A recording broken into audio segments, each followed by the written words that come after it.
don't know why I started the video out like that. I just, need to be different. What's up, everybody? Welcome back to another video on this channel. This one's gonna be a little bit different. So I am taking part in something called Vlog Pastors.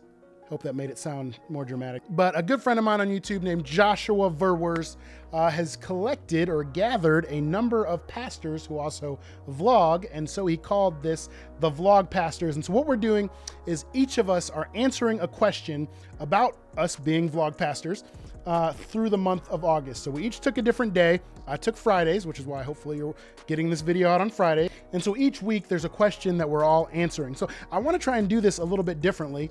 Usually when I put out these videos, I really think through what I'm gonna say and kind of plan it all out. This one, I wanna try and just do a stream of conscious, just thought, answering the question with what comes to my mind as I say this. Could be a disaster, it could be something great. We'll find out together. And so the question that we as the Vlog Pastors are answering this week is, why do we vlog? And to answer that, I think I want to start by talking about how I got into vlogging, how I got into making videos. All right, so if you're an OG subscriber on this channel, first of all, shout out to you. Let me know in the comments below, by the way, how long you've been subscribed to this channel, when you found out about this channel, all that sort of stuff. But back in, let's take a journey through my channel here. I guess 9 years ago is when I uploaded my first video on YouTube. All of these videos down towards the bottom are like ones that I should probably delete. But back on November 1st, 2014, I put out a video called Why Do Athletes Thank God? So if you don't know, I went to Dallas Theological Seminary. And when I was down in seminary, there was a class I took called Evangelism. And in that class, one of our assignments was to come up with a creative way to share the gospel. Hi, I'm Chase Jones. If you're like me and you watch a lot of football games, it's hard to miss that a lot of athletes seem to be giving credit to God. So I made this video and instantly it started to be shared mostly by my friends who I played football with in college, and people liked it. And so I was like, hey, this video thing is kind of fun. So the next semester, March of 2015, I took another class, and it was called Trinitarianism. And so it was a class where we learned about the Trinity, and one of the assignments in that class as well was to come up with a creative way to talk about the Trinity. And so I decided to do this 3-part video, kind of spoken word style. I was really influenced by like John Jorgensen and Jefferson Bethke, who are two of my favorite Christian spoken word artists on YouTube. And as you can see, I mean, that first video, Why I Believe in God, in the first week or so, it had gotten a couple thousand views and then kept getting shared. And within a few months, it had gotten over 10,000 views. And that's when people started subscribing to my channel. Unfortunately, I didn't know much about YouTube at that time, so I didn't think, oh, I should probably keep making videos because people are watching these. And it really wasn't until about a year later, I put out a video called I'm a Christian. BuzzFeed did a video called I Am a Christian, and they were talking about what it means to be a Christian, but they got it completely wrong. And so myself and several friends from seminary made a video called I'm a Christian, which was kind of a response to that video. And then I did another one on Catholicism and the gospel, which actually to this day, let me see, this is by far my most disliked video. So a lot of people weren't too happy about that. So I was really getting into making videos at this point. Now, let me back up actually. When I made the spoken word videos, I was spending hours and hours down in our video editing studio at Dallas Theological Seminary. I was teaching myself how to edit based off of YouTube videos and all that sort of stuff. And the guy who runs the media center down there at Dallas Theological Seminary, his name is Coy Stark, and he saw me down there editing all the time. I guess he thought that I really knew what I was doing with editing videos, and he actually offered me a job down there in the media center because one of the video editing positions was opening up. I told him, hey, I'm just gonna be honest with you, like, I don't know how to do this, like, I'm teaching myself down here. And he basically told me that the guy who had the position was leaving after the summer, and if I wanted the job, I could spend the whole summer kind of learning under this guy and learning how to edit videos. And so I was like, hey, this is awesome. Like, I like making videos. Now you're telling me I can get paid to do it. And so I spent that whole summer learning how to edit videos. So then just, I guess only a few years ago is when I noticed I had over 500 subscribers. Like, I had done nothing up to this point to try and earn subscribers. And then all of a sudden I was like, hey, there's 500 subscribers here. What can I do with this? And we found out that we were expecting our daughter Ada around this time. And that's when I was introduced to the world of vlogging. Okay, I had never even heard of vlogging. I probably would have been one of those weird people that called it a vlog. But I had no idea what vlogging was until my sisters were down at Dallas Theological Seminary visiting, and they were watching a channel called Sam and Nia.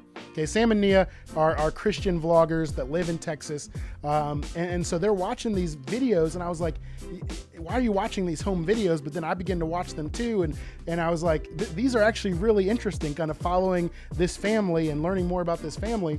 And the way that they, were doing the editing and all that sort of stuff, it just was really interesting to me. And that's when I really began to get the idea of what if we started posting videos of our family life and our new family on YouTube. And so I started thinking about this probably a couple months before we had our daughter. And I don't remember the first time that I brought it up to Amanda. She probably said absolutely not. But then she also started watching some of those Sam and Nia videos and was like, okay, this might be a good way to keep our family in Ohio up to date about what's going on in our family. So we decided to put out the first vlog. I purposely called it Vlog 001 because my goal was to record 100 vlogs. I was like, when we get to 100 vlogs, then, we'll see if this is something that we want to keep doing or not. I don't know what I was thinking. I don't know if I thought we were going to do like 100 vlogs in a year. I mean, that sounds crazy. So I probably wasn't thinking that, but I was thinking we're going to get to vlog 100. That's like the goal. And then here we are, 95 vlogs in, nearing on vlog 100. And so I was really excited to see that one of the questions for vlog pastors this year was, why do you vlog? Because as I get closer to vlog 100, I have been asking myself, why do we vlog? It made sense to vlog when we were living in Texas, so our family in Ohio could kind of be up to date with what's going on. But now we're back in Ohio, and being a vlogger has kind of become part of my identity. People say, what do you do? I'm a pastor and a YouTuber, right? And so I've really been having these kind of introspective thoughts of why do we vlog? And what I've come back to over and over again when I'm thinking, why are we doing this, is really this reason here. Life is made up of so many mundane moments. Like we focus in on and we capture and we try and take pictures of the highlights, the mountaintops, but the majority of life is not spent on those mountaintops unless you have just some crazy life, But when I think about life, the majority of life is not just peaks and valleys, it's everything in between. And so part of the reason that I vlog, part of the reason that we vlog, is to document that which is so easily lost in the mundane of life. There's a song that we played in one of our vlogs that has sort of become the theme of why we vlog. I don't use the song very often. I've only used it in one vlog, but it's called Beauty in the Mundane. Yesterday, there was sun and there was rain. Beauty in the mundane. That's so true of life. I mean, there is so much beauty in the mundane and that which is so easily lost and so easily forgotten about. And so part of the reason we vlog is to capture that, to remember that. But there's also kind of a second question to that. I think I would venture to say that almost everybody captures moments of their lives. Pretty much everyone has a smartphone now, right? Everyone's taking videos at home and pictures at home. So the question isn't necessarily why do we capture that, but why do we publicly produce these vlogs, right? Why do we make our life public? I think that there is a danger to authenticity sometimes because you can share too much, right? And there are certain aspects of life that should remain private. And what's easy to do and what we don't want to do is only publish the highs, but I think realness is important for Christians. I'll be the first to say that we don't show every single thing that happens at our house. I think there's a danger to that. I think there are moments, and especially conflicts that should be resolved just in the house. Like, I don't want you guys to think like that we have the perfect life, because we don't. But my hope in posting these vlogs and sharing these vlogs is to just show people like, hey, we're a real family. I might be a pastor, but that doesn't make me some super Christian or anything like that. We're a real family who has struggles just like everybody else and is working, is just going through life, figuring it out just like everybody else. And hopefully in showing our life that way, we're able to show just a peek behind the curtain of what it's like to live for Christ. Like that's what it is, I guess. We want to give people a peek behind the curtain, but we're not peeling back the whole curtain, if that makes any sense.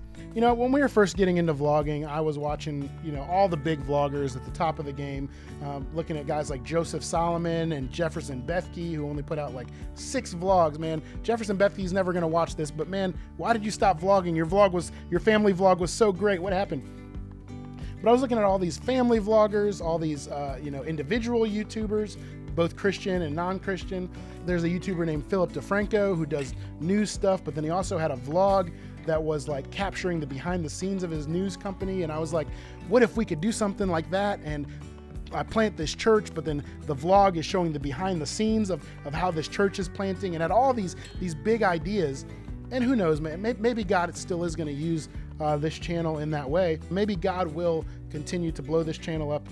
I don't know. But in the end of the day, I can honestly say now, and I don't think I could have honestly said this when I started, the number of subscribers that I have on this channel, I don't care. Okay, I care a little bit. As soon as I said that, I realized I do care a little bit. But the subscriber count is not the end goal for this channel. I want to make people laugh. I want to make people think. And most of all, I want to strengthen people's relationship with the Lord. And at the end of the day, if I can do those 3 things by making vlogs, then I'm going to keep vlogging. So hey, if you're a vlogger, man, let me know in the comments why you vlog. And if you want to know why other pastors vlog, because we don't have the same reasoning for why we vlog, I'm going to include a link to the playlist of Vlog Pastors Season 3 somewhere up here. And you can see how a few other guys who are also pastors answered the question, why do they vlog? So thanks for watching. And as always, I will see you on another video.